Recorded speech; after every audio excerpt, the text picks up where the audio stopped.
call on the guest speaker in the person of Mrs. E. Abu, Director of E. Abu Media Center, for her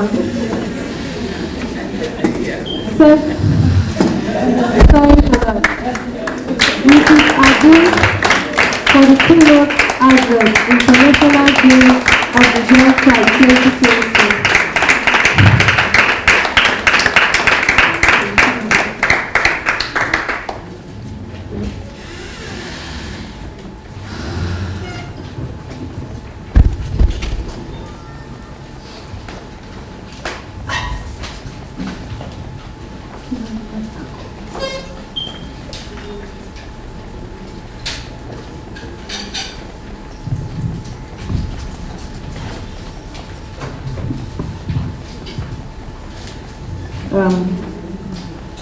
I'm not one to wear watches, so I don't know what time it is. I usually would check my phone. This is what time it is.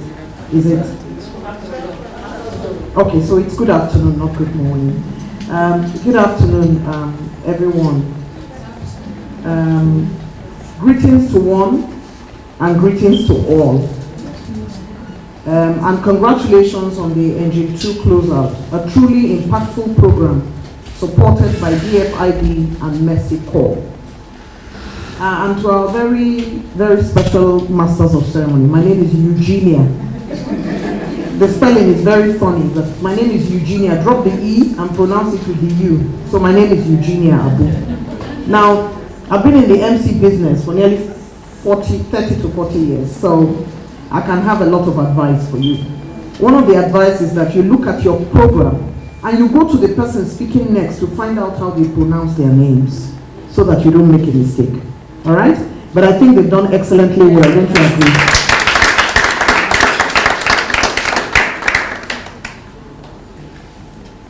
I've titled my paper, My Voice, Our Equal Future, Lessons from the International Day of the Girl Child.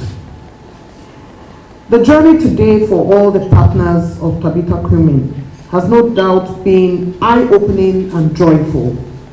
There have been milestones and challenges, but the beauty of anything that improves the girl child always leaves those involved in awe of potentials of the beneficiaries.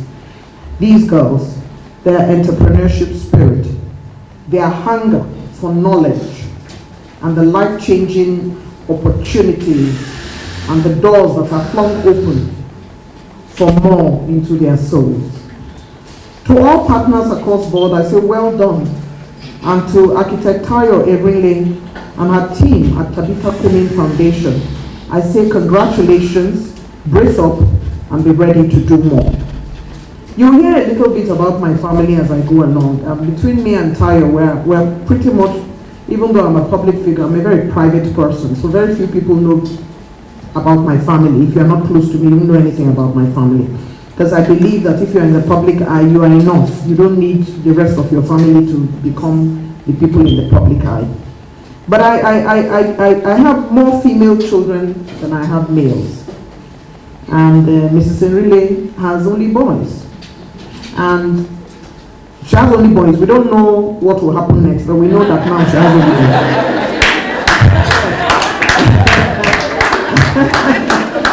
And why do I say that? I say that because sometimes God gives you certain things and then gives you an opportunity to adopt.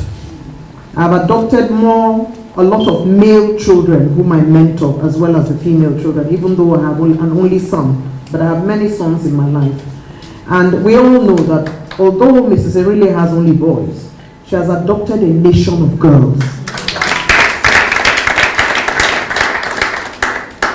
I've been standing in the gap for girls and women since I was a teenager, and I know that it is a lifelong assignment. You just want to change lives and empower more young girls wherever the assignment leads you. May your passion always be there for this work that hopefully will create the change that we would all like to see in our world. Amen.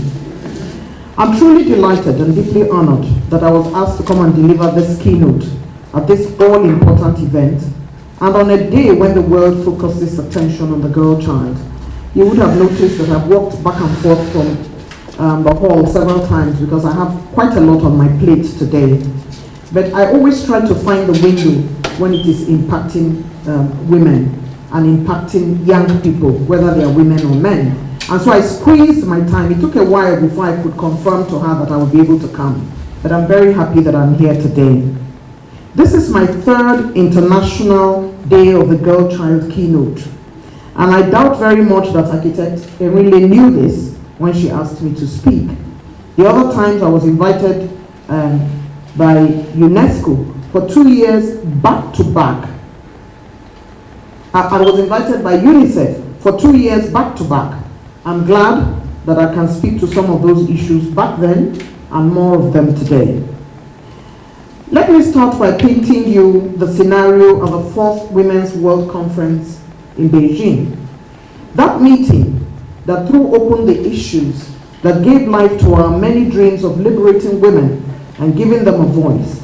That place where the most comprehensive policy agenda for gender equality was put on paper, following the attendance of 30,000 women and men from nearly 200 countries at countless panels, posters, and plenaries. Everyone worldwide admits that the voices of those women who went to Beijing counted and still does. There were powerful voices in Beijing, all of them interested in the future of women and girls. Today, those voices still resonate.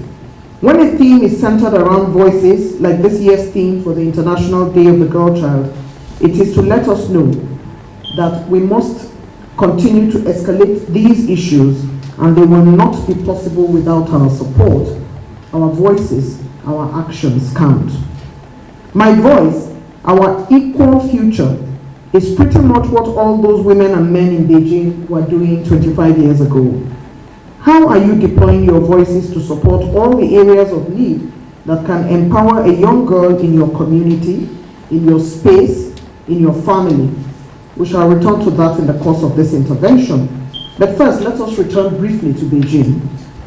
The women that attended the Beijing conference were phenomenal.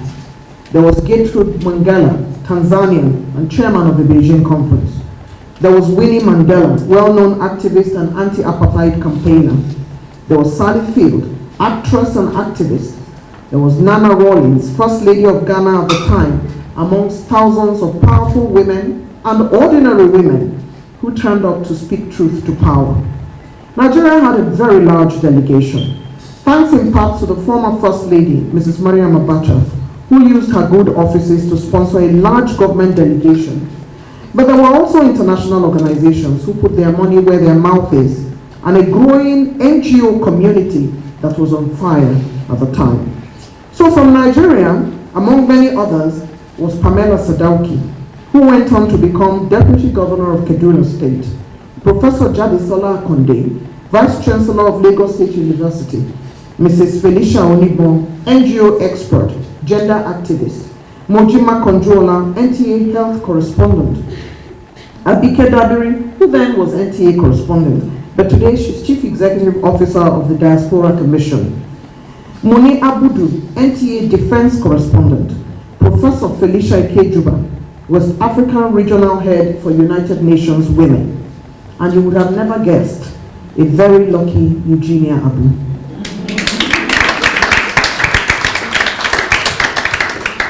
I was a delegate to Beijing, and it impacted me greatly. Nothing could have been more exhilarating. Let me go back and repeat the comment I made about the people who were there. 30,000 women from nearly 200 countries. So you can just imagine. Joining women from all over the world to be part of a document that is as critical as it is current was for me the icing on the cake. I've been attending conferences, but for me, when it came to women's issues, that was the biggest and the best. These women's voices made a difference. To assure, to enforce, to get governments and communities to take action was very critical. Today, their voices is still resonating from the document called the Beijing Declaration of Action and the 12 critical areas of concern. It is important for us to remember that if you have that document, you have everything. You can learn, you can branch, you can expand, you can narrow, and do what you need to do. Powerful voices to shape the future and assure girls the world over that they can still raise their voices, that they can choose, they can go to school, they can say no to gender-based violence, say no to child marriage, and say yes to education. But all of these are not possible without supporting voices. Let us pause a little and define supporting voices. These are voices that stop rape, that take action against it, that amplify the voice of the girl child when she says no to harmful practices and be in a position to defend her. You can't be a supportive voice and not be in a position to defend that voice of defending that girl child or that woman you want to support. And as you heard, FIDA has been very strong behind Tabitha Kumin and NJ, and I would like to salute them. Let us look at some rape cases and how negative voices affect the survivor. A girl being raped by her father and the school's response. And I'll tell you, I was privy to this information and it shocked me to my bone marrow. So we have people who open schools, and maybe 30% or 40% of those who open schools are in it for the beer. They really are not concerned about whether the girls get education or not. It has become a business venture. And I believe, as I've always done, that education is about passion. And if you don't have the passion, please don't open a school. It's not a contract. Because people treat it like a contract. So they have money, then they open a school, then they put a principal, then they go away, then they are making money. I don't think that's how to run a school. And a lot of the private schools in Nigeria are run like that, which is a pity. But that is how schools are run these days. In fact, when the people from Ministry of Education come to check, people are hiding things. And I'm sure people from education can tell you, they're telling you things that are not true. They're bringing teachers that they borrowed from another school. Education is a passion. So a girl was raped by her father in this Abuja. And what happened? The school concerned, other schools proprietors got along and the girl, ran away and they were trying to get FIDA and everybody. And when they went to the proprietress of the school, please pay attention. She said to them, I don't want to make police come this my school. I don't want to make my school come spoil, make everybody say all the children here and papa they sleep with them. I don't want any kind thing to do with this pequeño. When they were all trying to find a way how to manage the girl, when she finally came out with what was going on, the proprietress expelled the child. For me, that is to say that she's not in education for the passion. And that child she expelled doesn't mean anything to her. And that it's okay for the child to enter prostitution, because when they run away from home from abuse, the only place they can find solace is another girl who is there. And I'll tell you what some of these young girls who are doing sex work tell me when I engage with them. Somebody was taking it before now. Let me go give it for money. And that child is completely destroyed. What are we doing to our girl children in Nigeria? When you open the paper from morning till night, now, it's rape. It's as if there's no witchcraft that has attacked our men. There is a problem. I can tell you the truth. There is a big, big problem. And until we all stand up with our voices to be counted, we're just going around doing panel and talking. We're wasting our time. There are too many people who have refused to take action, who are happy to be in their small corner of comfort. Believe me, as my father would say, the thing that is biting everybody, if you don't take action, it will reach your house. So you need to do something, no matter how small it is, to make a difference. Let us talk about the story of a mother who chooses a rapist husband over her daughter. And then plenty. I can tell you for free. So a woman marries, it doesn't work well, she has 2 children for one other man, 2 daughters. She leaves this other marriage, or she's chased out of it, she ends up in a second marriage, and the girl comes and says, my stepfather is touching me. Don't let another ear hear.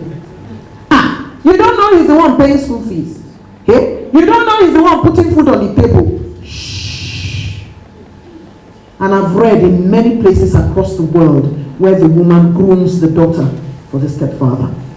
She arranges to brush. I've watched many movies. She will brush the hair, she will buy you lipstick, she will tell you that you are doing it for the family. Ridiculous. Such women should go to jail. You have no business. And a lot of the times also, check it. is poverty. She can't leave this place where she is because it's providing food. And therefore she's thinking the only way to go about it is to just manage it. But by the time you have finished managing it, your daughter is finished. You can't pick up the pieces. No one to rescue. The child is in depression. When a child is in depression, they can't do anything else. You saw the little playlet that our brilliant young ladies put up. You can't rise. When there has been rape, you have taken the life of the woman. Sorry. That is what it is. You have taken her life. Without her consent, you have killed her. And I think it's unfortunate. So a lot of the things that our partners in this business should be doing to enhance our girls is to educate the boys. Because you know, when a woman is telling a boy that is the be-all and the most important person, his sister is not important, when he rapes a woman, it doesn't mean anything. Because a girl doesn't mean anything to him from home. His sister didn't mean anything. Why are they shouting? Am I not a hot guy? But the thing is to tell him he's an idiot, so that we all collectively tell him he's an idiot. Hot guy, who are you that you should dare to take another person's life? It's murder. I'm sorry. That's the way I do rape. Murder, full stop. And you, the mother of the boy, instead of you to tell your son that he has committed an act of idiocy and insanity, you say, please let us settle. Settle with who? Please allow me to allow my own, the brother of the girl, to rape your daughter so that we can settle. You understand settlement? So your son has raped my daughter. And what you are saying is that let us settle. No, it's okay. Let me carry the brother of the girl who you raped to rape your daughter so that we can all settle. Do you understand? For me, that is how bad it is in my spirit. When I hear rape, when I don't hear incest, it drives me insane. A father takes his daughter and says, the one from Mina, the other day I wrote an article about it, and says, you see, when his wife died, he became lonely. You idiot. And he was sleeping with both daughters until one went to the police station and reported him. Then when the time comes, you see, it's about discipline and control. Then the man begins to say things like, you see, I didn't know it was the devil. Please, let's hand him over to the devil in jail. I hear people condemning El-Rufai, but you know, I mean, privately I have those views. Privately. Okay, so let us look at this business closely. The story of a father who disowns a rape survivor. When the time comes, it's the mother's business. You didn't bring her up well. How did you, as if it is the girl's fault. You victimize the rape victim, and a lot of them go on to commit suicide. Or they become just simply useless. So we should take it more seriously than we are doing now, because it's a very serious matter. What about, and the man says, I don't have anything to do with the girl, take your daughter wherever you want to go, and you destroy the girl further. Story of men all over the world who demand sex for jobs or sex for marks. We know these stories. Somebody comes to you for a job, you have 5 daughters at home. Another person's daughter came to ask you for a job because you are holding director position. You say she should come here. Does that make any sense? You are a teacher. You are teaching people. And while you are teaching them, somebody is having difficulty. She comes to you, you say, come here. Is there anywhere a woman can escape to without somebody telling her, come here? It is a bad problem and we need to address it. So, let us not deceive ourselves. Men must be carried along in Nigeria. Otherwise, equality will not succeed. And you know, at the Eugenia Abu Center, we've started teaching something called men's vulnerability. And I'm just taking this to the side a little bit so you will understand that quite a number of men are also confused. It is not all men you see who understand what it means to look after a woman. It is not all men you see who themselves are healthy mentally. And because they are not healthy mentally, they don't know how to deal with their wives. I teach in churches, I teach at PTAs. And when I arrive at these places, the men, especially when I'm doing men PTA for the fathers, a lot of the men come to me to say, Auntie Eugenia, how did you know that I'm having this problem? You see, my father used to beat my mother. One young man came to me, 38. He said, you see, my father used to beat my mother. When I was 12, When I was 13, I said to myself, I'm going to kill my father. When I was 14, I looked at my muscles. It wasn't enough. True story. When I was 19, I held his hand. I was an undergraduate. And when he was telling me the story, he started to cry.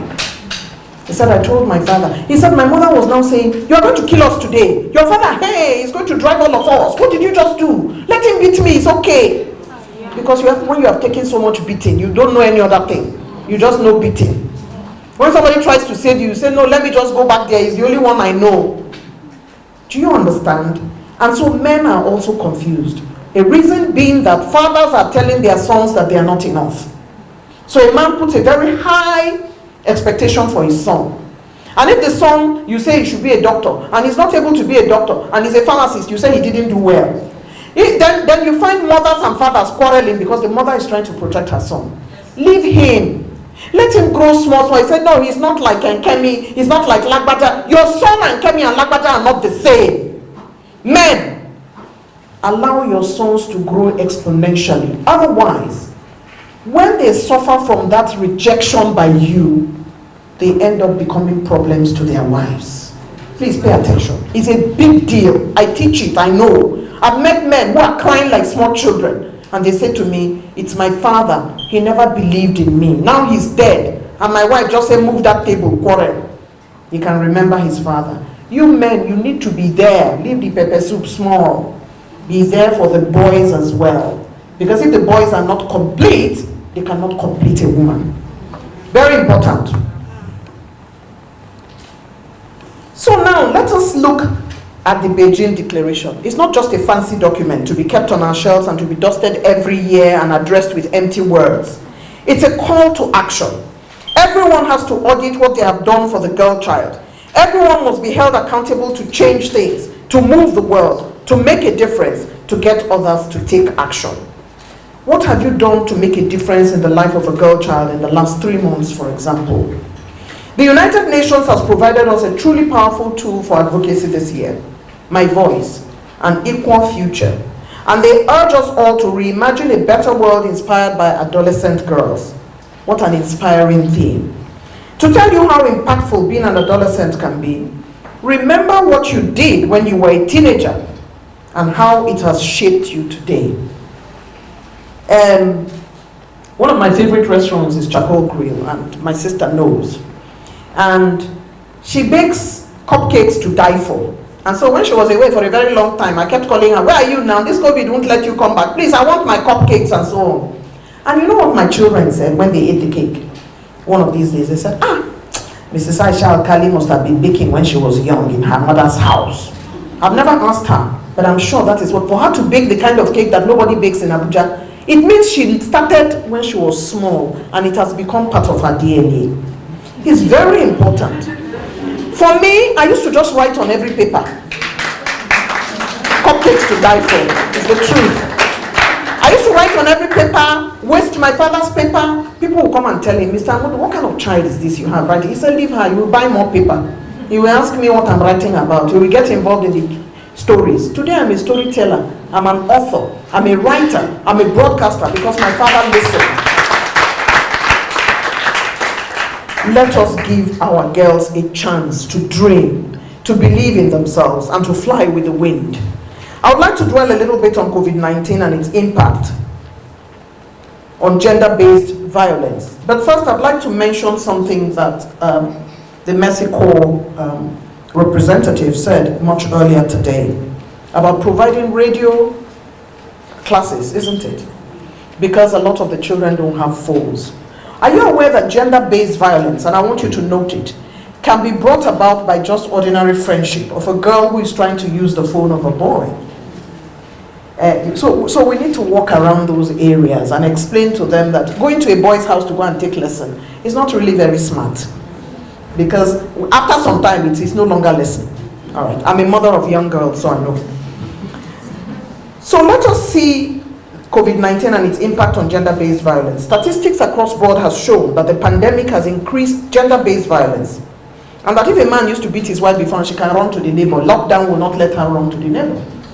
If he used to abuse her emotionally before by telling her she's very stupid, Lockdown will not let her even go and see her sister, where she can tell her, see what he's doing to me again, and get some psychological help. But together we can make a difference. It's very easy to throw up your hand and say, but what can I do? But there's a lot we can do. A woman or adolescent girl who survives gender-based violence needs talk therapy, needs psychological care. You can listen. Sometimes they are suicidal. Most times they become lethargic and they give up. Some have contracted HIV/AIDS from rape. From the family point of view, you can protect your children. Keep an eye on the men in your home, because most gender-based violence are committed by persons known to young women and women, especially relatives. So you should watch out for cousins. For brothers, you'll be shocked what I know. For houseboys, and even your husband and your husband's friend, as you heard in the playlet. Tragic as it sounds, you can save the life of a girl if you just listen. Let them use their voices. I'm a caregiver with a certificate in guidance and counseling, and more well known as a broadcaster. But I have a certificate in guidance and counseling, and I counsel a lot of young people. And there are many ways to lend your voice and amplify the voice of a survivor. 1, provide a job to give them economic support, even if it's casual, if this is an obstacle preventing them from leaving the toxic environment. Financial support helps. 2, providing information helps. 3, building a network around them helps. Drawing attention helps. Do not be the proprietress who says, I do not want people to come to my school. Reporting to the right networks help. Pointing them to the right people who can help them, and providing them the right resources and contacts help. Let us return to education and cite some very powerful voices of adolescent girls.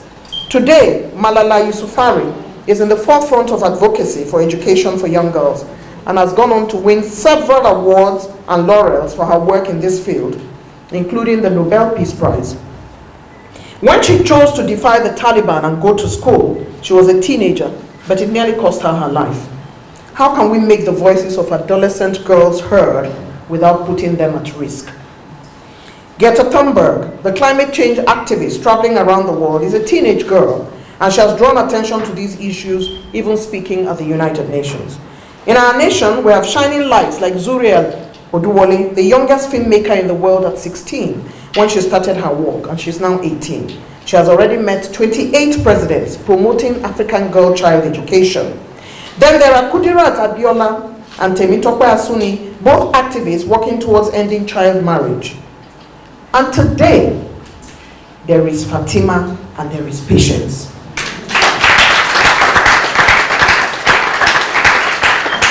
These are just examples, but there are many young girls out there across Nigeria doing better than adults, with strong voices for change, for gender advocacy, for education against gender-based violence in cities and in local communities. But we all know that our challenges in Nigeria continues to be cultural. The voices of Nigerian women and young girls in most Nigerian communities, no matter how brilliant, are often swept under the carpet. There is no way a girl child can speak up if she does not have the support of her family, her community, her school. There are examples of bad teachers, bad fathers, bad mothers. But I'll give you the example of bad teachers from an experience my daughter had in school. And when she talks about it now, she talks about it with laughter. She said to me, Mommy, do you know there was one teacher who used to tell me that that's how you are, you will never be anything in your life. There are teachers who say that that's bullying. You're bullying that child. You are eroding her self-esteem. And in order to prove to you that that is possible, we have a course we teach at the center called Life Coaching. We ask you, what's your obstacle? What prevents you from going forward? We've done a lot of international organizations, because when we teach literacy, we teach education, we teach numeracy, we teach numeracy, we teach everything. We teach team building, we teach leading and leadership and management. We don't teach life. Life coaching is about getting somebody into a room and asking them, what is preventing you from rising? And when we teach it, one or two of our students or our participants begin to cry, because then they begin to talk about the things that hurt them. And a year ago, we had a participant, all she did was cry throughout the course. It's a one-day intensive course. What's the problem? She said her father used to tell her that she was useless. Today she works in a big newspaper house, an absolutely beautiful girl, and she still thinks she's useless at 30. So our words matter. When you talk to children, as a teacher, as a father, as a mother, you have to be careful what you say, because at that formative year, it stays in their brains. And it takes a long time as a psychologist to take it out of their body and tell them that you are beautiful. Throughout the course, her classmates, myself, we kept saying you are beautiful. She kept crying that her father said she's not even good enough. I mean, I can't understand how a father says that to you. We can get angry as parents sometimes, but we all have patience. Sometimes, and they play led. Sometimes you have to be careful what you say to your children. Very important. So teachers also need to be educated psychologically. Because let me be honest with you, one of the things we do at the center is that we bring teachers together and we try to explain to them the psychology of the child. If you know mathematics and you're a good teacher, as you heard from one of the speakers, it's not enough. You might have a 12-year-old in your class who her father is abusing. You might have a 15-year-old who has a problem with food, has a food problem, bulimia, anorexia. And if the teacher is not psychologically tuned, they will miss it. And that child can be missing in the world. So our teachers also need those kind of life coaching classes, psychological tuning, to help them to be better teachers. The course is called Better Teachers, Better Children. Because if your teacher knows only mathematics, then that teacher is not a well-rounded teacher. And I'm glad for the work that Engine 2 has been doing. So, having given those examples, we know that there are examples of many young girls and women across Nigeria who are doing good, and they don't have to be literate. Some of them you saw. Some of the women pushing people to go to school are not even educated. And they are doing their work. They are doing so much better, and they have strong voices for change, for gender, and all of that. There is no way a girl can go to school if the society says boys are more useful to their families. If they go to school and girls, boys are more useful to their families, and girls, if they go to school, are useless investments. I'm sure you've heard this many, many times. Useless. She's going to marry. The man is just going to take everything that you paid for. Very rubbish. Don't put her in school. Oh. Let the man who wants to marry her come and put her in school. And then when she marries, she's a bad wife because she's not educated. And she can't count. She doesn't understand how to manage the money, manage the home. There were 8 of, and it's not true that a girl is useless. We all know. You can see from here. There were 8 of us in my family, and we had only 2 boys. My father paid attention to the girls. And look where I am today. When he goes out with his friends, and I come up on TV, my father will buy drinks for everybody. And tell them that is my daughter. And some people will be saying, this guy who is reading network news, he says, what do you mean? Don't you hear how she sounds like me? When a girl does well, men like to show off their daughters. But the men must enable their daughters to do well in order to show them off. This is in spite of my culture, Amigala, which says a woman should be heard and not seen. But what it is that Mr. Modu, my late father, will say, what has Eugenia got to say at this meeting of men? And everybody in my family will be saying, what has she got to say? She's a girl. He says, no, she has something. Eugenia, you are trying to say something. That's how you build your daughters. Yes. By making them fearless. I'm a very fearless woman, I don't put myself at risk. But when there's an opinion to be made and it will make a difference to another community or a group of women, I will make that opinion. Because my father taught me from very small that your voice matters. I have more girls in my own primary family too, and I'm doing my best to set them up for a complex world by giving them the best education within our budget, my husband and I. The world is complex, more complex than ever before. Education at least makes it easier. As part of the Beijing Platform of Action says, to strengthen the role of the family in improving the status of girls is very important. We are not alone.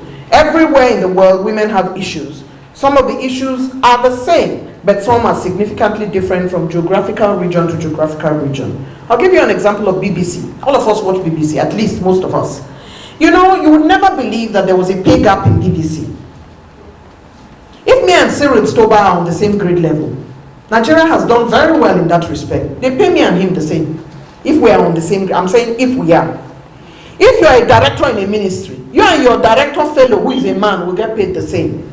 But in BBC, they paid the men more than the women for many years. And you'll be reading the news with somebody you don't know he's any more than you. Because they prevent you from seeing his contract, prevent him from seeing your contract. You sign it, one person is earning 160,000 pounds a year, the man, and the woman is earning 100 pounds. And she did not know until 2 years ago when the women of BBC began to fight. So, many years ago I was a speaker on this same platform for UNICEF, as I've already intimated you. And I met two women, one young, one older, and they touched me in profound ways. The first one was a female traditional ruler from one of Abuja's area councils, encouraging girl-child education in her community. It was a truly inspiring and heartwarming story, like the one Mrs. Orile told earlier today. She's not educated, but while at it, she's taken adult literacy lessons as well. And she spoke in Hausa. She's making a difference. Are you? Are you making a difference? The second one, I met another young girl at the same event, not older than 15, who said she wanted to be a doctor. And when she said she wanted to be a doctor, all of us clapped because her eyes lit up when she talked about wanting to help others. She spoke in Hausa as well, but she was not in school. She was a house girl.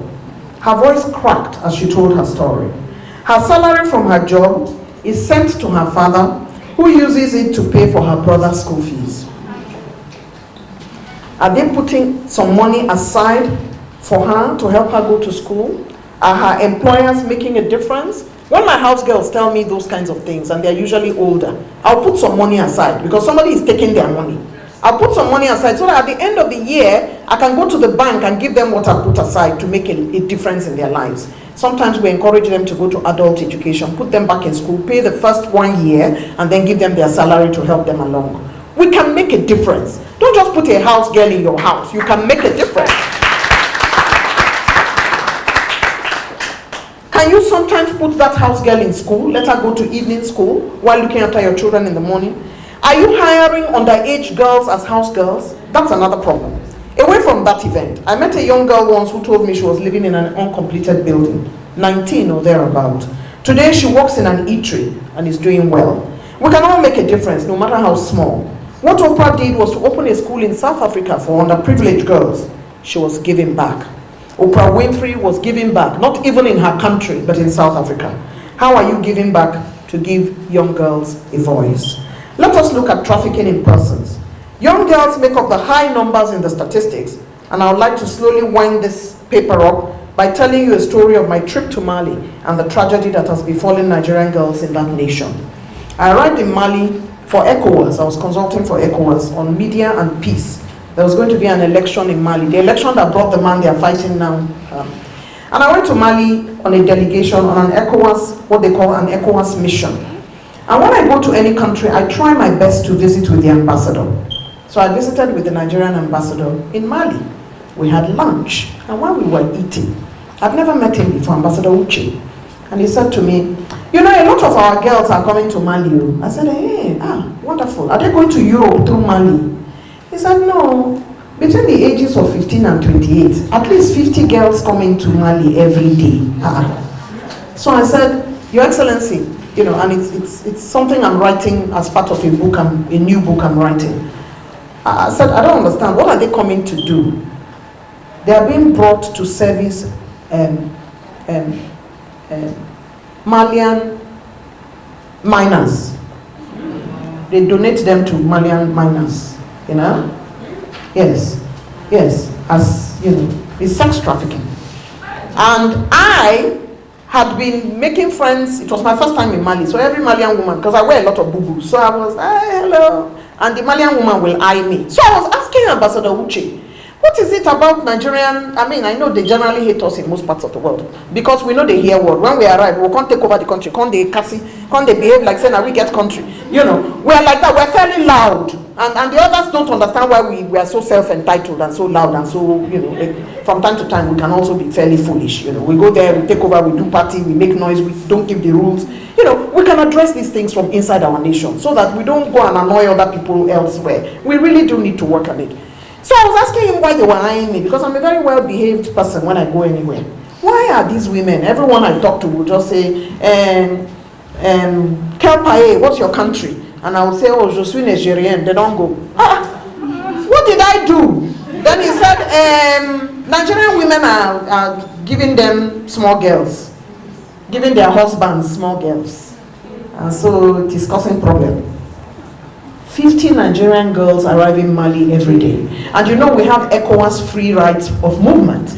So the person trafficking them will come and carry their passport and they will pass for free and then they will distribute them. And so I said to Ambassador Uche, are you serious? He said, well, tomorrow you can come and meet my charge d'affaires and you can go and visit them. I was like, eh?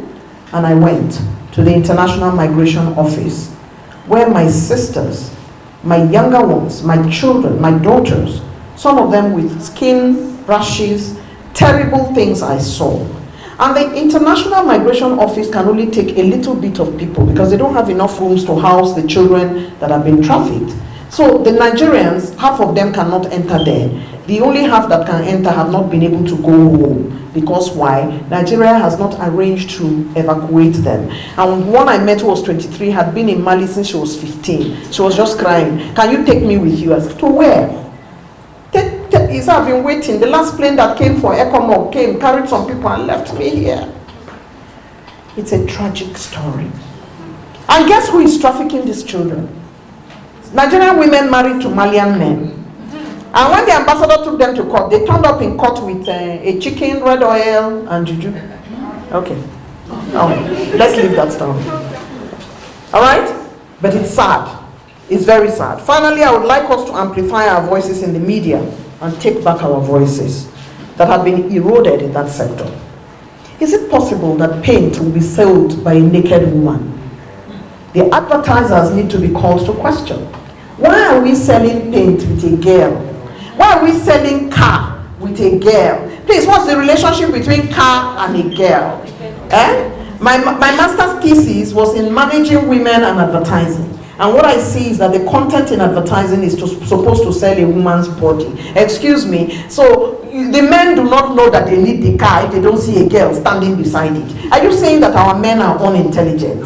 That they cannot buy car that they like except you put one small girl with funny looking eye and a bra beside the car? Help me, Nigerian people. Is that a good thing? And we sell everything with our women. And therefore, what we do is we reduce the women. We reduce them to obstacles, that they are not valued.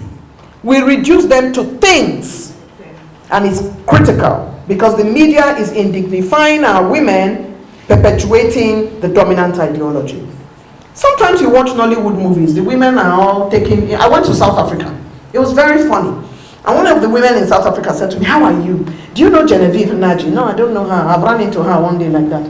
Do you know, she called many names of, you know, we're very popular out there. All our Nollywood actors. I said, well, I know some. I don't. How can you not know them? I said, I don't even live in the same city with them. Nigeria is very big. Hey, ha.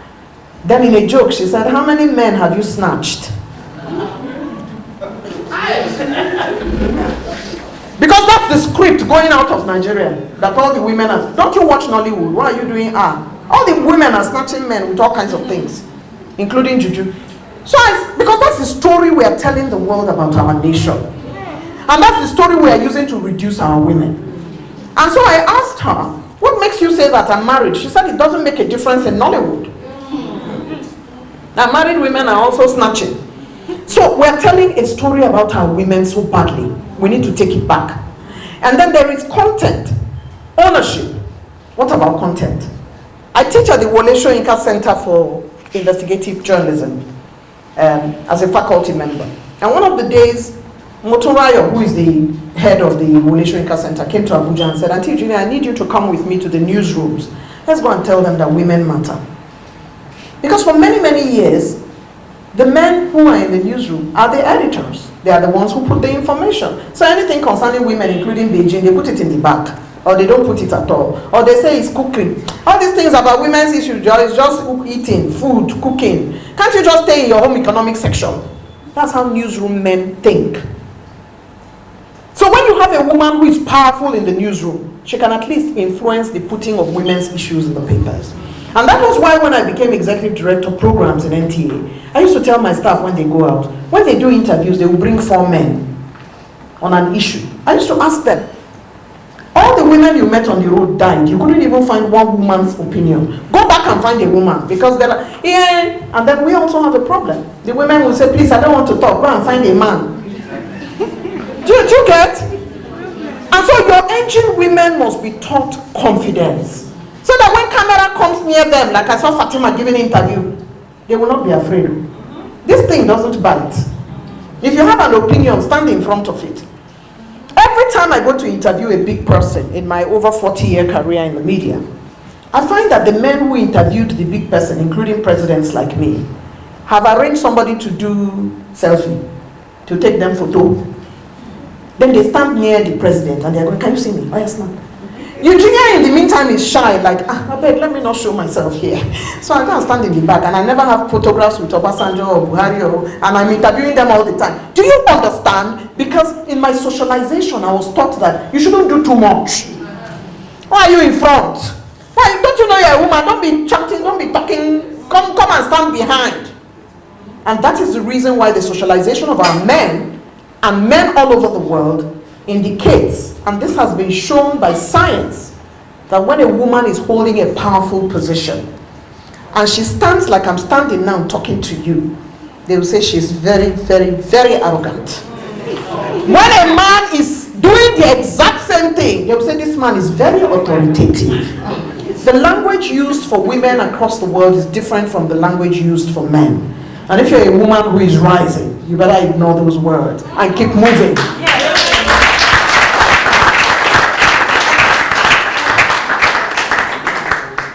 Let us learn to use the media to empower young girls and women.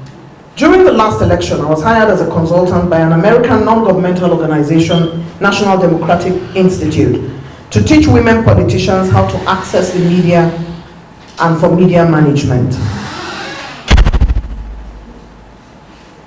I would like to offer today, and other engine girls, please don't feel that I've picked. But one of the things that I use to earn a living today, as a retired person from public service and running my own private sector, is to be a compare. And having paid my dues for over 30-something years, I'm invited to be compare where there are presidents, where there are vice presidents, and so I'm writing a book called So You Want to Be an MC, my 3rd book. And when it's out, Fatima and Patience will get 1 copy each.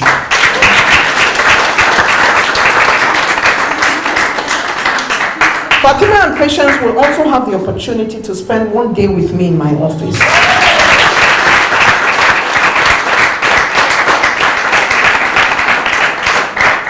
I'm going to send Patience to spend 1 day with Mrs. Mojima Konjola. And I'm going to send Fatima to her namesake, Fatima Abbas Hassan, General Manager, NTA Abuja, to spend 1 day with her. I think being a master of ceremony boosts your confidence. It makes you feel very in charge, and you can see Fatima strutting up and down saying, hey, it's your turn.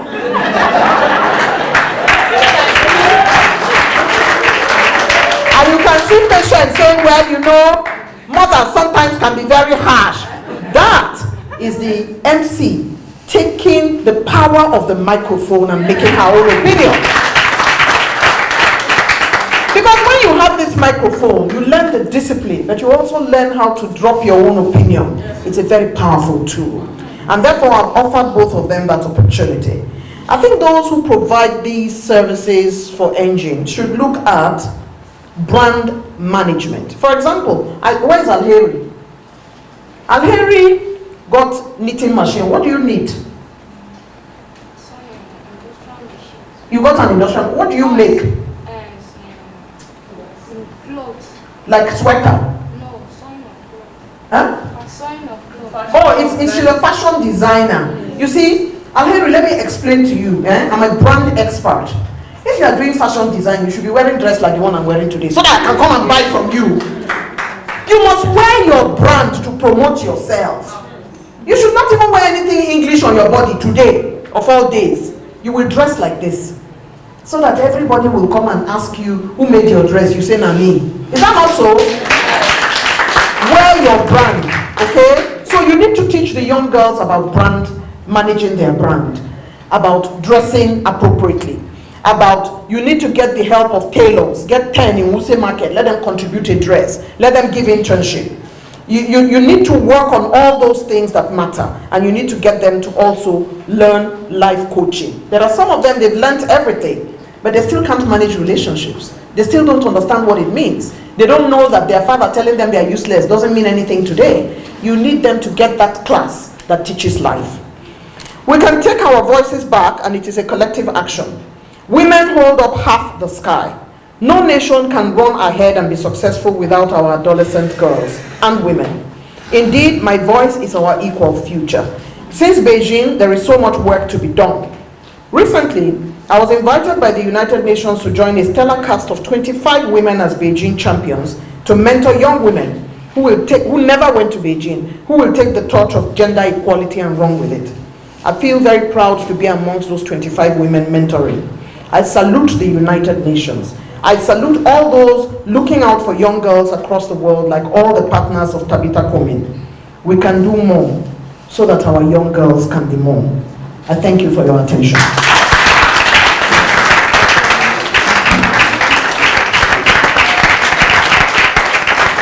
Please give our mommy a round of applause. Every girl, please give her a round of applause. A round of applause. We thank you very much. Thank you very much for the advice. Do you know what they call Saraba with Hausa? Oh, I am from my community because what she said, I've recorded a lot in my brain so that I can go and tell my community leader, our gender champion, and my other engine girls. Thank you very much, ma'am. And thank you once again. Advisor Engine 2 program, Mrs. Sheila. No. Thank you. You're welcome. Thank you very much. Good afternoon, everyone. I believe so far it's been a very interesting day for us. A very good learning opportunity for us to hear from our keynote speaker. It was very impactful. Thank you very much, ma'am. My name is Sheila Uzo Onosoyan. I'm the Monetary Evaluation and Learning Advisor on the G2 program. And for this session, we're going to look at the different results and findings we have seen from the various evaluations we have had on the program. So, a lot has already been said about engine. I'm going to start off by letting us understand the theory behind engine. So, engine started as a research to try and understand the causal path for a possible change for a girl. When our program director was talking, she said that our vision is to see our marginalized girls thrive, not just in their education, but then in life in general. So we had a theory. It had a two-pronged approach, looking at girls who are in school and girls who are out of school. Now, we looked at it and said that if a girl who is in school has the opportunity to have an enhanced learning experience, and she has the opportunity to continue to improve in various areas in her life, and there is an enabling environment for such a girl, this girl will thrive. For girls who are out of school, we looked at it and said, if a girl also has access to various financial and economic empowerment opportunities, and there is an enabling environment for this girl will also have the possibility to thrive. So for us, it was to test this theory to see, okay, if this is going to work. So that's what engine was all about. And for this to happen, we evaluated the program at 3 different time points. So at the end of engine 1, we had a baseline evaluation. And that is what we used for our baseline at the start of engine 2. After like 1 year, that's in 2019, we now had another midline evaluation. Then, now that engine has closed, we also had an endline evaluation. So what I'm going to be presenting are more or less key lessons from the whole process. We're going to try and go straight to the point because I know that we have so much time left. So please go on to the next slide. Yes, we've talked about this already. Go on to the next slide. Now, I've already mentioned the 3-time evaluations, but I want to look at this slide a bit more. So overall, we've talked about the number of girls we were able to reach in total. We finished the first phase of this program, being NG1, with over 21,000 girls. Now, the idea was to continue working with these girls to see if we can continue to impact their lives a bit more. However, there was a gap between the start of Engine 1 and this Engine 2.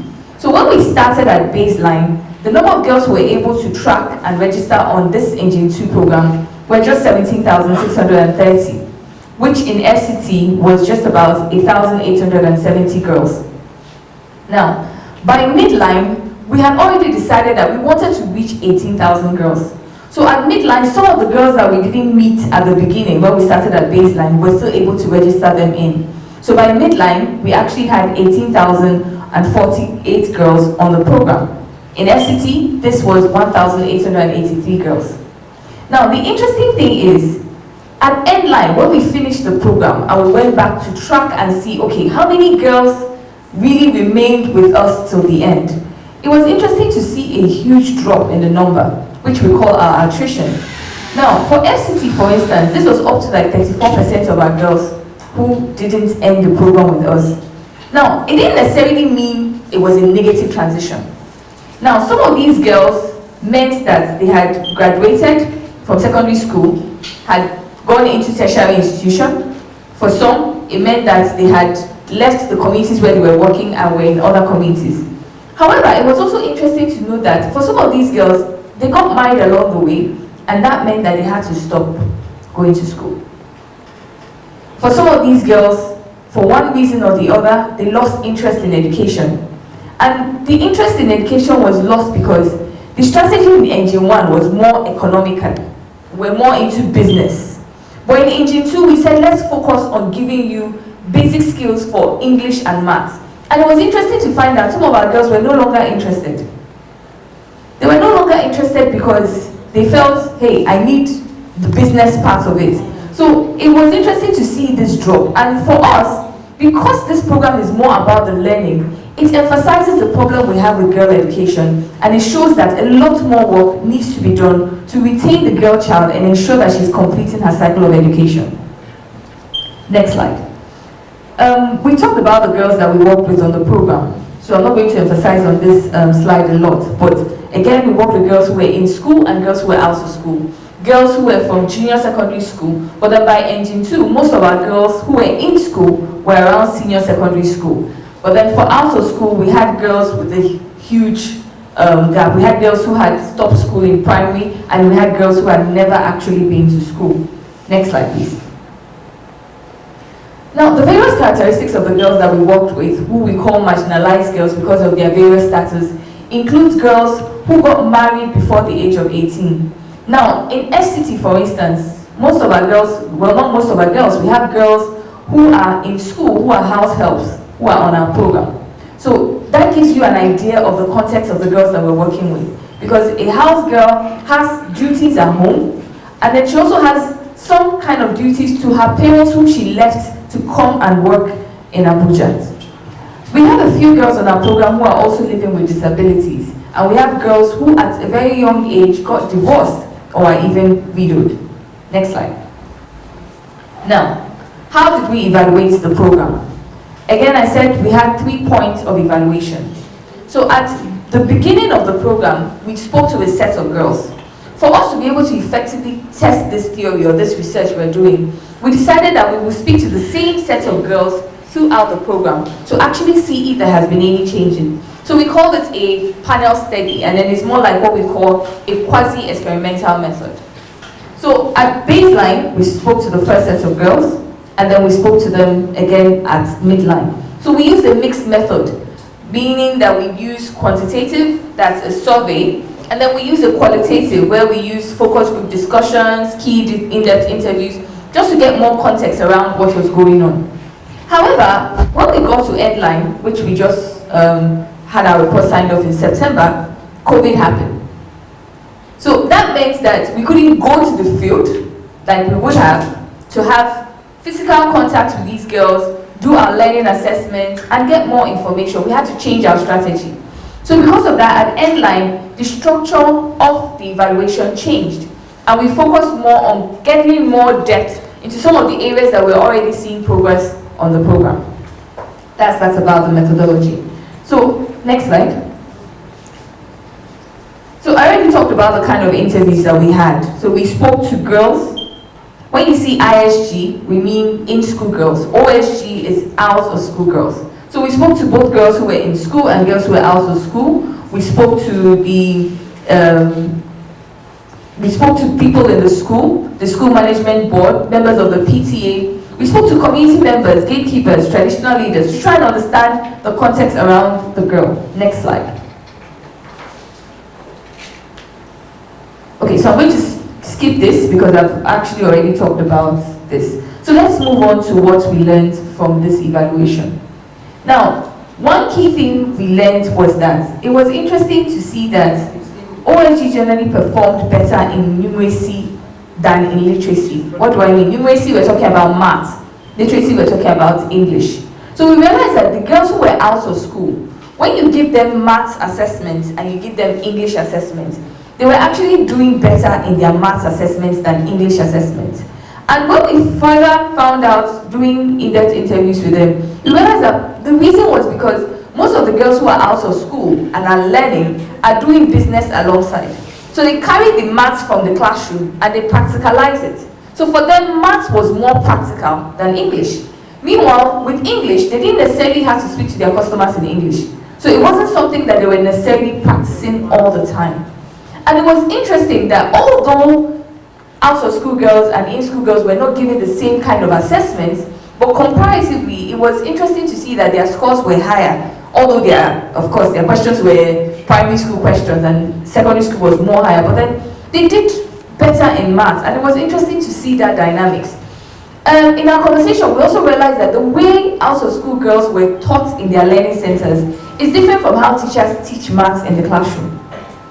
They are taught more practically than when girls are taught in the classroom and they are being taught maths. So we saw it as a learning, that perhaps if teachers are teaching more practically in the classrooms, it will make it easier for girls to also assimilate maths.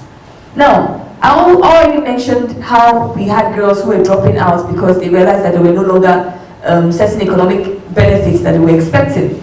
This made us realize that marginalized girls prioritize economic empowerment. And that's largely because of their status, because a lot of these girls have dependents. They need to fend for their family. So for them, in the scale of priority, you see that getting any form of income or working to ensure that there is income coming to the house is something that is a priority for them. Then, lastly, one key lesson is identifying and strengthening existing community and state level structures are essential to creating a safe environment for our girls. And I think our program director emphasized that when she was talking about some of the stakeholder engagements that we have had on the program. Okay, next slide. Now, going deep into some of the key highlights from our learning assessments. So, for this evaluation, we use what we call the early grade reading assessment and the early grade maths assessment to assess girls who are out of school. Then, for girls who are in school, we use the secondary grade reading assessment and secondary grade maths assessment. So these are maths and English tests sort of that are given to these girls to assess their competencies in this area. Now, what we saw is that at baseline, girls from the FCT had higher literacy and numeracy scores compared to the other states where we work. So invariably, I'm saying that when it came to the learning assessment for maths and English, comparing FCT with our other states, FCT did fairly better than the other states. It was also interesting to see that as we progressed through the year, we still saw that FCT was still able to show improvement with the girls' skills as we went along. For us, this was impactful because it meant that something was working in FCT and it was helping our girls to improve. Now, most importantly, you would see that because there were differences in the scores and the progress of the girls in the different states. As a country, it also tells us that perhaps there are other things that we need to pay attention to that are happening in different states that contribute to the learning of girls at different stages. Next slide. So here are the average scores of the girls, comparing from baseline to midline. You see that FCT is highlighted, and you can clearly see that with the column where you have baseline and midline, there was a clear shift from 31.1 to 42.5% in the states, which clearly shows that FCT did well across board. Next slide. Now this slide shows the breakdown of girls based on their marginalization criteria. Now this is interesting because if you look at where you have orphans, you can see a drop. So from baseline they were at 19.2, and then at midline you see that they've dropped to 15.9. Now the reason why I have this slide here is to show you that depending on the girl's status, it affects her ability to perform in class. Girls who are more marginalized, girls who are orphans, girls who are married, you see that there are drops in their performance from baseline to midline. You can clearly see drops in performance. This tells you that when we talk about girls' education, it is important that beyond looking at the general population of girls, there are girls who are more at need than others. Next slide. Now, for the out-of-school girl, one of the things that we realize is that girls in FCT and girls in Kaduna have relatively similar learning outcomes. This means that they were comparatively doing well together. And as I mentioned earlier, when it came to out-of-school girls, one key thing was that they were basically doing better in maths than in English. Next slide. Here again, we can also see progressively, with FCT highlighted in red, FCT doing better from baseline to midline, even as we go along. Next slide. Sorry, I'm rushing through this, and that's because I know that we don't have a lot of time left. Now, teaching quality. One of the things that the engine program tried to do is to improve the quality of teaching. And for us, this meant that we wanted to adopt what we called the learner-centered teaching methodology. This was a teaching methodology that was more or less focused on the needs of the learner. So it was for us teaching our teachers, who we called our learning center facilitators, to be able to adapt their learning or their teaching style to the needs of each learner within their class. So for us to also check to be sure that these teachers have actually adapted all these lessons that we have taught them, we did some evaluations around that to check where the teachers are. And unfortunately for us, it was an area that we found was still a bit lacking for our teachers. Next slide. Unfortunately, this slide is not so clear, but then there is an assessment we did for our teachers, which is called the Principles of Adult Learning Scale. So this is a scale of different questions. We use Likert to try and understand how teachers teach. So it's more or less allowing the teacher to share their own teaching style with us, and based on the questions that they answer, we're able to grade and say, okay, overall, you are using a learner-centered teaching methodology rather than a teacher-centered teaching methodology. When we say a teacher-centered, it's more or less like a teacher that teaches based on the strict curriculum. This is what we need to complete, whether you are at par with that or not.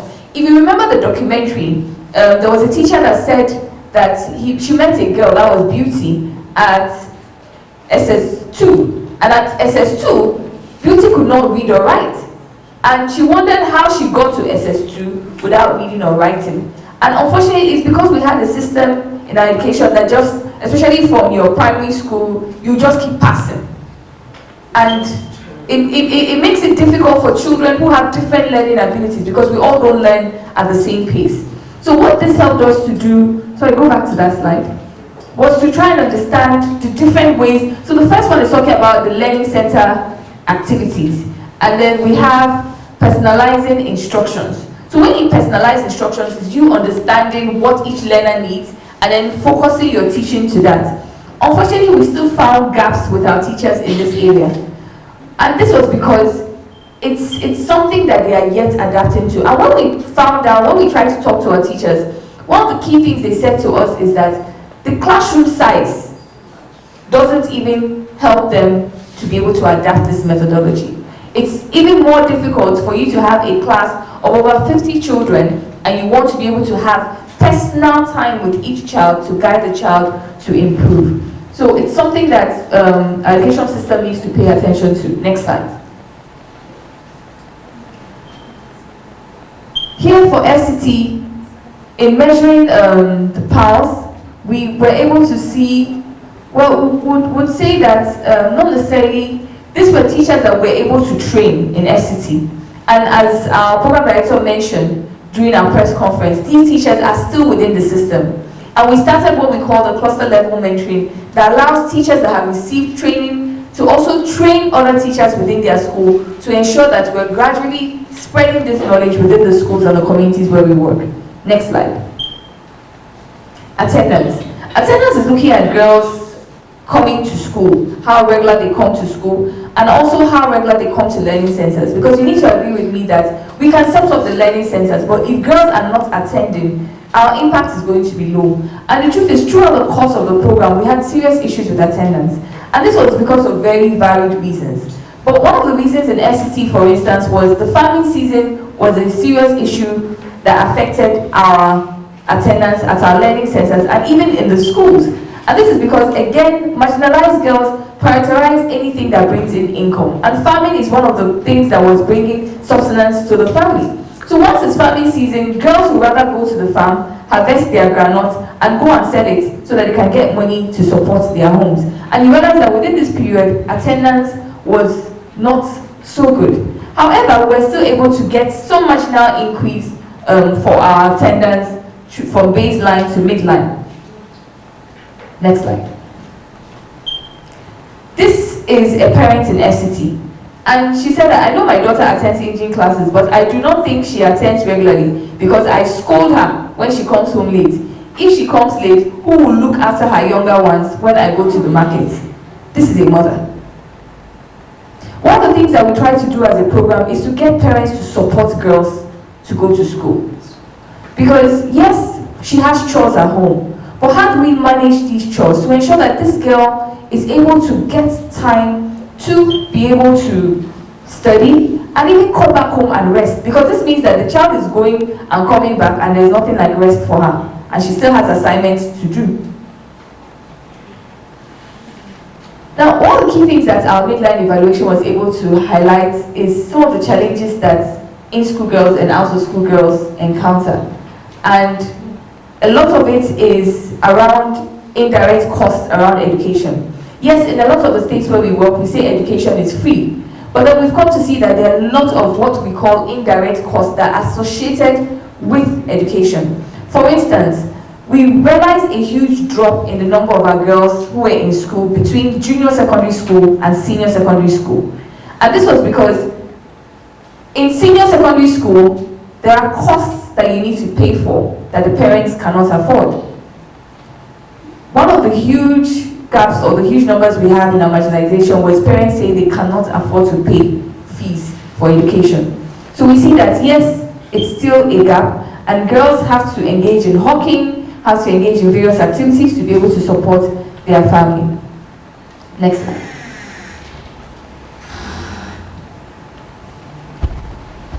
So this transition for us, because we understand the system was just pass and go to the next class, we decided that for us to see that a girl has transitioned to her next class successfully, she has to have passed maths and English.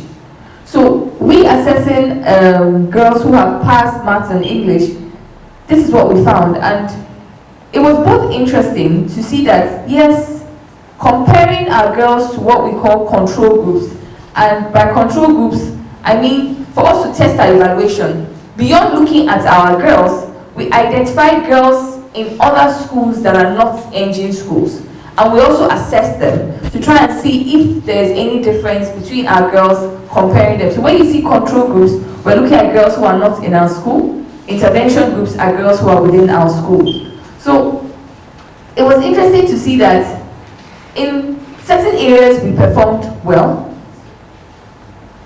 However, in other areas, we still realized that, okay, there are still gaps. But overall, girls in engine schools were doing fairly better than girls who were out of school when it came to passing their maths and their English.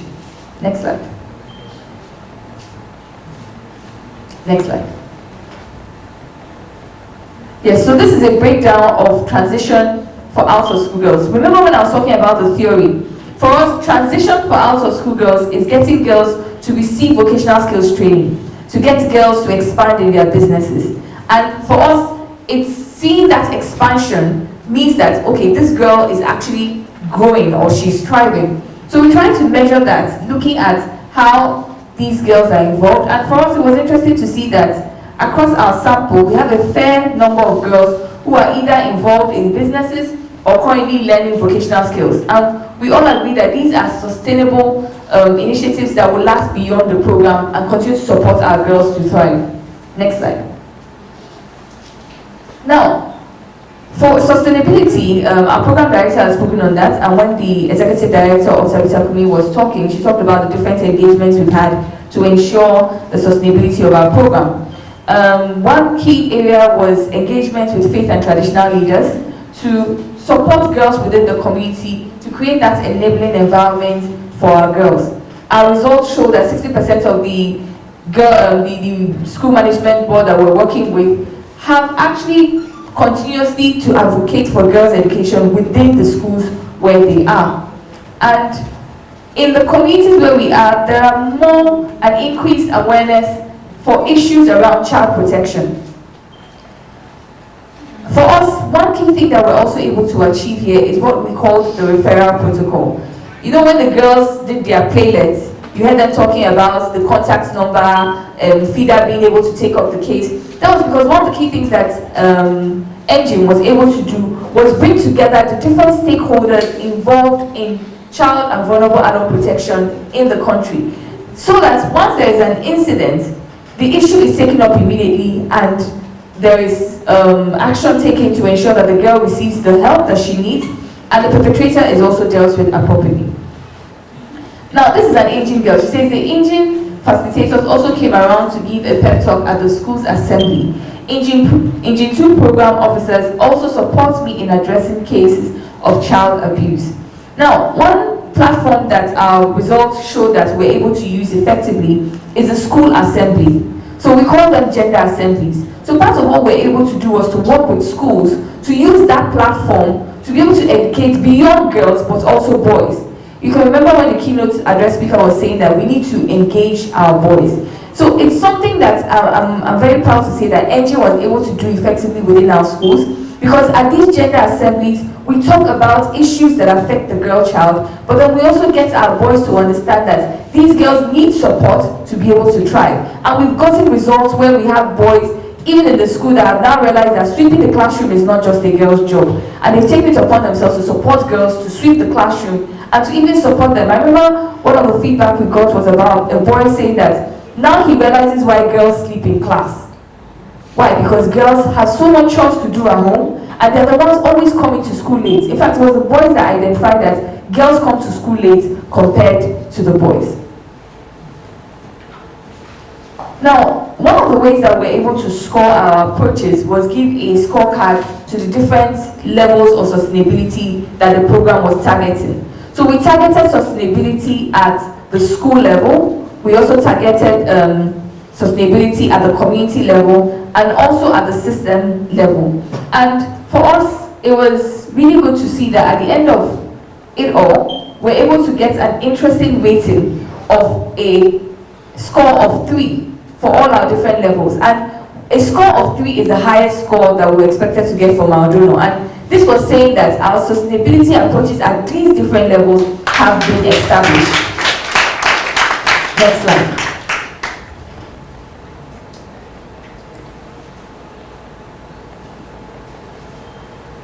Okay, so this is a quote from our gender champion.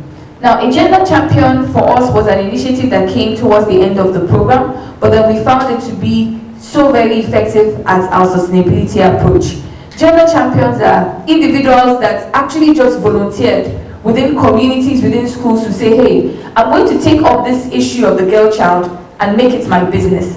And I'm going to ensure that I'm going to talk about it within my community, within the school, to ensure that girls have a voice and the right environment is created for the girls. So this is a gender champion saying, in my role as a gender champion, I speak to community members about gender roles, like the danger of allowing girls to be busy, doing too much chores, while allowing the boys to be roaming about doing nothing.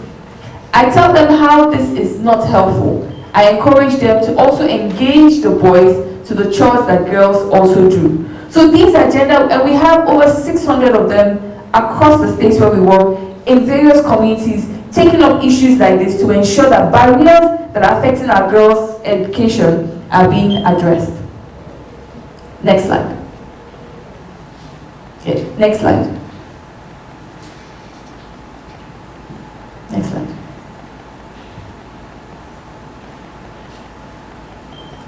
Yes. So I believe this has already been mentioned by our program director when she talked about it, but I think it's worthy of note. And I say this because one of the key strategies, and for us was key around achieving our goals, was creating that enabling environment. So having the code of conduct adopted throughout the 36 states of Nigeria is a huge achievement for us as a program.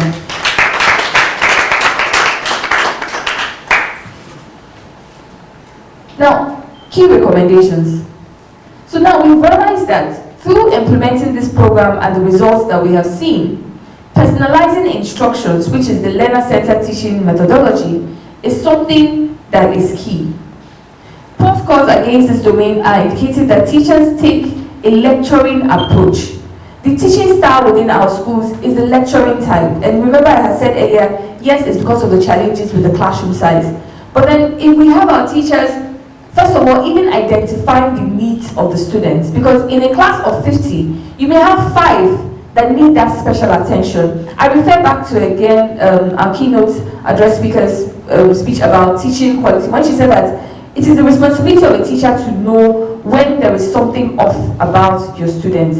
And if in a class of 50, you are able to cluster them and identify the needs of them, you are able to at least work and give personalized instruction to your children to help them improve their learning outcomes.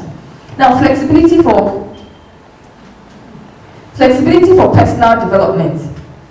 This is especially for the teachers, and I'm glad she talked about a class that they have for teachers, a training that helps teachers do some personal development. Then sensitive key local level stakeholders. Yes, we try to engage as much as possible, but what we are recommending and encouraging that even within the government structures, it is important that we are engaging these local actors to ensure that the voice about girls' education is spread across. Okay, thank you very much.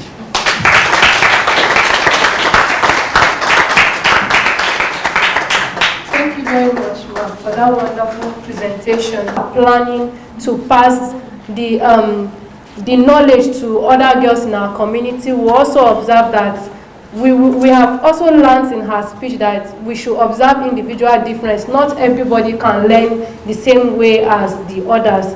Thank you very much, ma'am, for that wonderful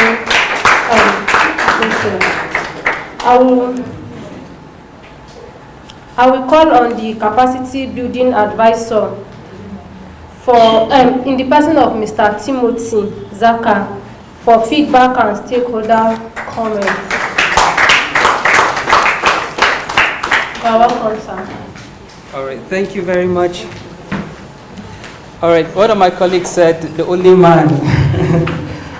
All right, so I'm so proud of my father because he created an enabling environment for my mother to go to school, even when he couldn't go to school.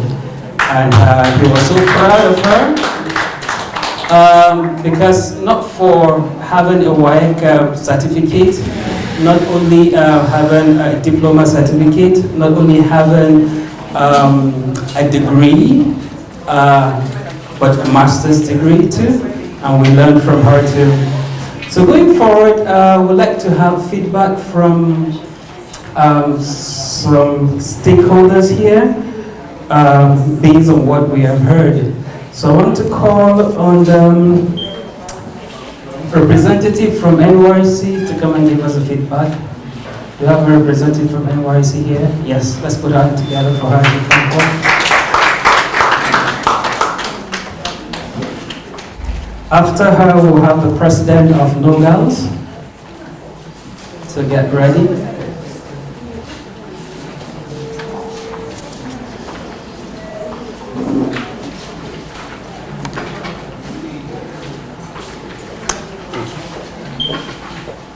Thank you very much for giving us the opportunity. I want to thank you because this program has opened up a lot of people's knowledge and understanding and giving young people the confidence to be what they should be in the society. I came to this program, I said, before now, we have a schedule officer who's been handling this program in the office. Person of Mrs. Rita. And each time I go for the program, I see so much passion that she puts into it. And I had to get interested because of the passion she was putting in. Anybody doing this program should have passion for it. And if you have passion for it, you see that there's need for everybody here to be part of the program in one way or the other. And I know core members were doing this program, they have sponsors. Core members were sponsoring about 168 young girls in secondary schools. The core members did so well, they enjoyed the program, and most of them put in so much playlets, and we're using them almost like drama and dance and drama troupe. We're doing so much to the program. But what I was saying there is that, can this program stop now? I know that it has been, it's now something that has been into the system, so many things have come in, but I think it has not finished.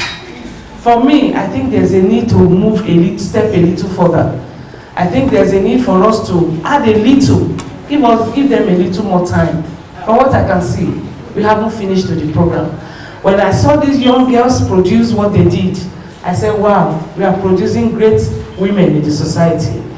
If Fatima was not here, who would have been here? Should have been we anchoring the program, but she has done a good job.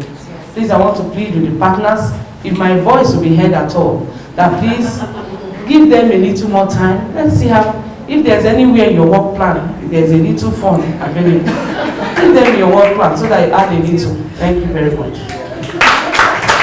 Thank you very much, NYC.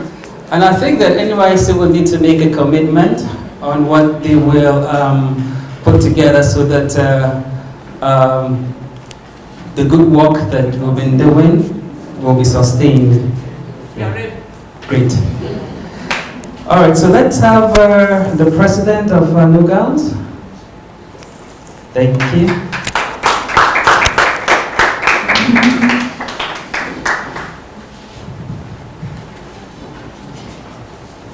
Good afternoon, all the participants.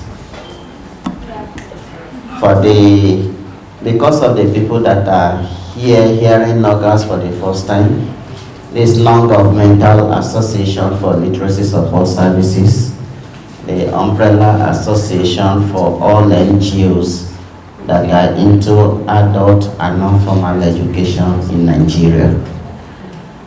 We are happy for this program, particularly the participation of No Girls in the area of the development of code of conduct for the non-formal education. When the National Mass Education Commission called on us to make input into that code of conduct, we were very happy. We sent it to all the state chapters of No Girls in the 36 states and FCT. And apart from that, we sent it to over 300 NGOs who are working on the field, and they were able to make all their inputs. We harnessed this together, get back to the National Mass Education Commission, and we're happy that those things were put in place. We are happy. We thank God because of the person of Tabitha Kumi Foundation. She's so passionate and epitome of excellence. We'll continue working with you. We'll continue partnering with you. You are not fake. Where there is results, there is no need for argument. Thank you for the job well done. Thank you very much. Together we can make a difference, so we need to take action. The next person to provide feedback is a representative from FIDA. After which we'll have a representative from the FCT Education Secretariat.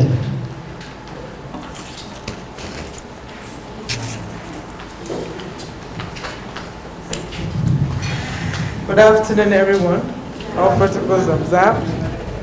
We are happy to be a part of this program. Personally, this is the first time I'm coming to be part of this program. I think it's very, I lack words to actually express how I feel, but I was really deep-rooted in everything that happened here, and I paid attention, and I'll take back the words as I go back to the Secretariat. Yet FIDA, as you all know, we are partnering with this organization from the start till this moment, because I know that the present chair is neck involved in this project, and she told me personally before I was informed to be here, though she's bereaved.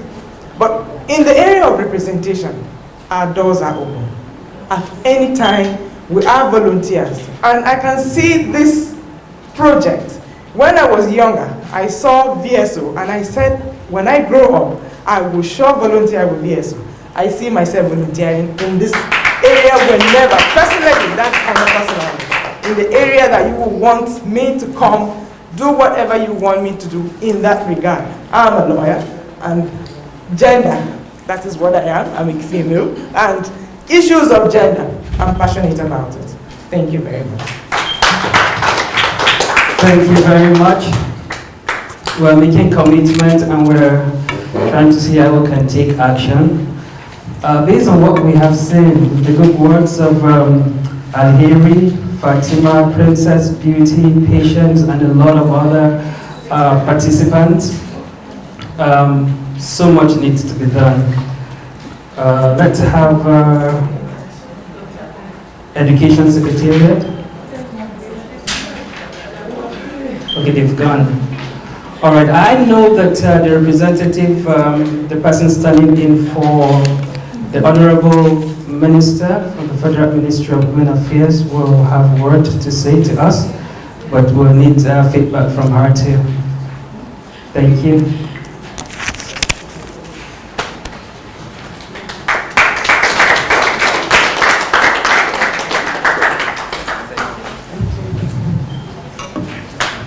Good afternoon, everyone. I'm so happy to be here and so glad to represent my Honorable Minister, who ought to have unavoidable reasons. She cannot be here and asked me to be here. But as the lady from FIDA said, she was so happy and pleased to be here. I'm equally more than happy and more than pleased to be here at this occasion. It is the International Day for the Girl Child, which is yet to come in 2 days or so. It's going to be on the 11th, so, but because 11th is on a Sunday, that's why we've been doing several things before the date, because that day is a work-free day. But I want to congratulate all the girls for the International Day of the Girl Child. Congratulations in advance. And we have learned so much from this 2 to 3 hours that we'll be here. I have particularly learned so much from the key speaker. Though it is the International Day for the Girl Child, it was more or less day for the mothers as well. Because not only did the girls learn a lot from what she has said, but we mothers, some of us who are even grandmothers, have learned a lot. And it will go a long way in further helping us to take care of the girl child. I want to congratulate Missy Kos. I want to congratulate Tabitha Kumi. And indeed, I want to thank the donors, UK, for donating towards this very worthy cause. You have done so much. The girls have learned so much. And I'm so happy about the sustainability plan. I think you have done well, and I want to assure you that my Honourable Minister is solidly behind the progress, the well-being, the protection of the girl child. In fact, it is her main focus. It is her passion, the issues of the girl child. Just yesterday, she launched the campaign for educational support of the girl child. So we are solidly behind you, and as you are aware, government cannot do it alone, and this is what is happening. Others who are not in government are supporting the government to do what we ought to be doing, and you are doing it very, very well. Sometimes doing even better than the government. So we appreciate you so much. We are solidly behind you, solidly behind Mexico, solidly behind Tabitha Kumi. We have started relating very well with Tabitha Kumi. We have had some collaborative efforts in the past month, and we are enjoying the collaboration, and we hope and we continue the collaboration for the best interest of the child. Thank you very much. Thank you very much. Thank you very much, ma'am. Before I sit, are we ready to take action? Yes. Are we ready to take action? Yes. We all know that when women are empowered, we all know that when girls or women are provided with the enabling environment to live a healthy life, we all know that when girls or women are educated, they themselves enjoy, they thrive, their families enjoy, they thrive too, and of course the communities in which they live into thrive. So you have a piece of paper or a commitment form in front of you and shared across. Please make a commitment to ensure that we support girls at the community level to thrive too. Thank you very much. So let's put our together as welcome our people. From our TFC trustee, Creative Help, our mentor, our mommy, architect, Alonso.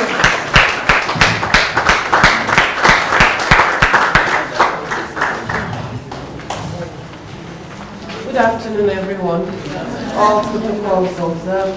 It has been a worthwhile time spent here. And I want to thank everyone that has come. Our special guest of honor, ably represented. Our guest speaker, who has gone, Mercy Corps. In fact, the work that has been done in the lives of the girls will speak for years to come. And I'm sure will translate to another generation. I want to say thank you to all our partners, FIDA, NOGAL, government agencies. We say thank you very much for sparing your time to be with us. And to our very own girls, FCT engine girls, you have done well. You have made us proud. And we say thank you. Because you can take a horse to the river, you cannot force the horse to drink water. But these girls have done very well. We say thank you. Thank you everyone for coming, and God bless.